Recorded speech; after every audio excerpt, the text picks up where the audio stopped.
لہذا جب وسوسے اور خیالات آئے تو پہلے اس بات پر شکر ادا کرو کہ الحمدللہ ایمان موجود ہے، ورنہ یہ خیالات آتے ہی نہیں۔ اور ایمان کے موجود ہونے کی دلیل اس طرح ہے کہ جب آپ کے دل میں یہ خیالات آتے ہیں تو آپ کو پریشانی ہوتی ہے، اور ان خیالات کا آنا آپ کو برا معلوم ہوتا ہے۔ اگر دل میں ایمان نہ ہوتا تو پریشانی کیوں ہوتی؟ اگر ایمان نہ ہوتا تو دل میں ان خیالات کے آنے پر برا کیوں لگتا؟ ان خیالات سے تکلیف کیوں ہوتی؟ معلوم ہوا کہ دل میں ایمان ہے۔ ایمان اور عقیدے کے بارے میں وسوسے اور خیالات کیوں آتے ہیں؟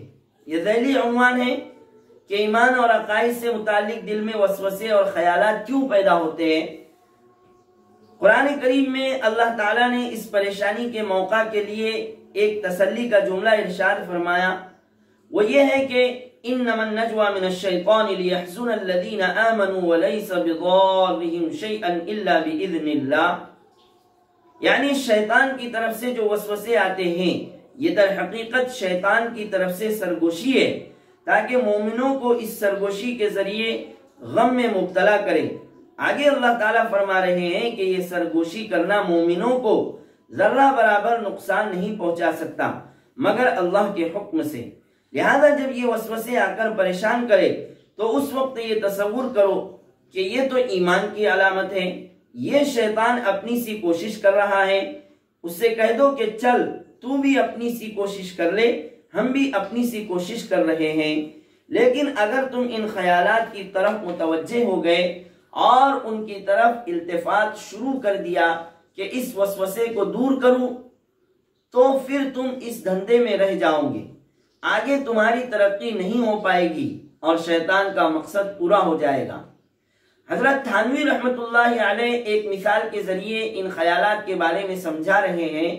فرماتے ہیں کہ ان خیالات کی مثال ایسی ہے جیسے ایک شخص کو بادشاہ کے دربار سے بلاوا آیا کہ آج فلاں وقت تم دربار میں آنا، ہم تم کو ملاقات کا موقع بھی دیں گے اور تمہیں انعامات سے بھی نوازیں گے۔ اب یہ شخص تیار ہو کر بادشاہ کے دربار کی طرف چل دیا۔ راستے میں ایک کتا دائیں طرف سے بھونک رہا ہے، ایک کتا بائیں طرف سے بھونک رہا ہے، اور اس وقت پر بادشاہ کے دربار میں پہنچنا ہے۔ بتائیے عقل کی بات کیا ہے؟ کیا وہ کتوں سے لڑنے بیٹھ جائے، ان کو بھونکنے سے روکے اور ان کا پیچھا کرے اور ان کو بھگائے اور ان کو گھر تک چھوڑ کر آئے؟ اگر وہ ان دھندوں میں لگ گیا تو پھر تو دربار میں پہنچنے کا وقت ہی نکل جائے گا، وقت پر نہیں پہنچ سکے گا۔ اس لیے عقل مندی کا تقاضا یہ ہے کہ ان کتوں کو بھونکنے دو، تم جہاں جا رہے ہو اور جس منزل تک پہنچنا چاہتے ہو اس کی فکر کرو، ان کتوں کے بھونکنے کی فکر ہی مت کرو، اور تم ان کتوں کے پیچھے پڑو گے تو دربار میں حاضری کا شرف کھو بیٹھو گے۔ اسی طرح تم یہ جو عبادات کر رہے ہو اور اللہ تعالیٰ کے حضور حاضر ہو رہے ہو، یہ عبادت اللہ تعالیٰ کے دربار میں باریابی ہے۔ اب باریابی کے وقت دل میں جو خیالات اور وسوسے آ رہے ہیں، دراصل یہ کتے بھونک رہے ہیں۔ اگر تم نے ان کی طرف التفات شروع کر دیا اور ان کو بھگانے کی فکر میں لگ گئے اور اپنا دھیان اس طرف لگا دیا تو پھر شیطان کا مقصد حاصل ہو جائے گا اور تم دربار کی باریابی سے محروم ہو جاؤ گے۔ اس لیے ان وساوس اور خیالات کا علاج ہی یہ ہے کہ ان کی طرف التفات ہی نہ کرو، اور التفات نہ کرنے کا مطلب یہ ہے کہ اس فکر میں مت پڑو کہ کیا وسوسہ آ رہا ہے اور کیا جا رہا ہے، کیا خیال آ رہا ہے اور کیا جا رہا ہے، بلکہ اپنے کام میں لگے رہو۔ مثلا خیالات آ رہے ہیں اور تمہیں نماز پڑھنی ہے تو اپنی نماز میں لگ جاؤ، کسی دوسرے کام کا وقت ہے تو اس دوسرے کام میں لگ جاؤ، اور ان خیالات کو اپنے اعمال پر اثر انداز نہ ہونے دو۔ یہ علاج ہے ان خیالات کا۔ اگر ان خیالات اور وساوس کی طرف تم لٹ لے کر دوڑو گے تو یہ اس کا علاج نہیں۔ میرے والد صاحب رحمت اللہ علیہ یعنی حضرت مفتی محمد شفیع صاحب رحمت اللہ علیہ فرمایا کرتے تھے کہ اگر کہیں اندھیرا ہو رہا ہو تو اس کا یہ علاج نہیں ہے کہ آدمی اس اندھیرے کے پیچھے لٹ لے کر دوڑے کہ یہ اندھیرا بھاگ جائے۔ اس طرح کبھی کبھی اندھیرا نہیں جائے گا، اس طرح کبھی بھی اندھیرا نہیں جائے گا۔ اندھیرے کا علاج یہ ہے کہ ایک چراغ جلا دو، جس جگہ پر اس چراغ کی روشنی پہنچے گی وہاں سے اندھیرا خود بخود بھاگ جائے گا اور اس اندھیرے کی ظلمت خود بخود دور ہو جائے گی۔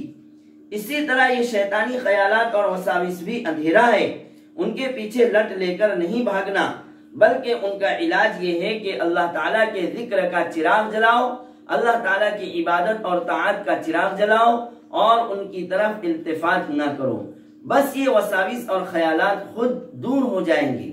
اگر یہ خیالات بہت زیادہ آ رہے ہیں تو اس کے بارے میں حضرت تھانوی رحمۃ اللہ علیہ فرماتے ہیں کہ ان کو بھگانے کی فکر کرنا پھر بھی ٹھیک نہیں، اس لیے کہ ان کو جتنا بھگاؤں گے یہ اتنا ہی اور آئیں گے، اور ان کا علاج یہ ہے کہ اپنے آپ کو کسی اور کام میں لگا لو یا کسی اور خیال کی طرف اپنے آپ کو متوجہ کر لو، اس لیے کہ فلسفہ کا قاعدہ ہے کہ النفس لا تتوجہ الى شیئین فی آن واحد، یعنی انسان کا نفس ایک وقت میں دو چیزوں کی طرف متوجہ نہیں ہوا کرتا، لہذا اگر دل میں وسوسے آ رہے ہیں اور اس وقت تم نے اس کو دوسرے خیال میں مشغول کر دیا یا دوسرے کام میں مشغول کر دیا تو پہلا خیال اور وسوسہ خود بخود ختم ہو جائے گا۔ چنانچہ اس ملفوظ میں حضرت والا نے پہلا جملہ یہی ارشاد فرمایا کہ وساوس کا علاج عدم التفات ہے اور بس، یعنی اور کوئی علاج نہیں۔ لوگ کہتے ہیں کہ وساوس بہت آ رہے ہیں، کوئی وظیفہ بتا دو جس کے نتیجے میں وسوسے نہ آئیں۔ حضرت فرما رہے ہیں کہ اس کے لیے کوئی وظیفہ نہیں، کوئی علاج نہیں، بس یہی علاج ہے کہ ان کی طرف التفات نہ کرو، دھیان نہ دو، توجہ نہ دو۔ تو اس طرح سے ایمان اور عقائد سے متعلق پیش آنے والے وساوس اور خیالات کے متعلق یہ شبہ اور اس کا جواب تفصیلی ہو گیا۔ اللہ عمل کی توفیق عطا فرمائے۔ سبحان اللہ و بحمدہ، سبحان اللہ العظیم۔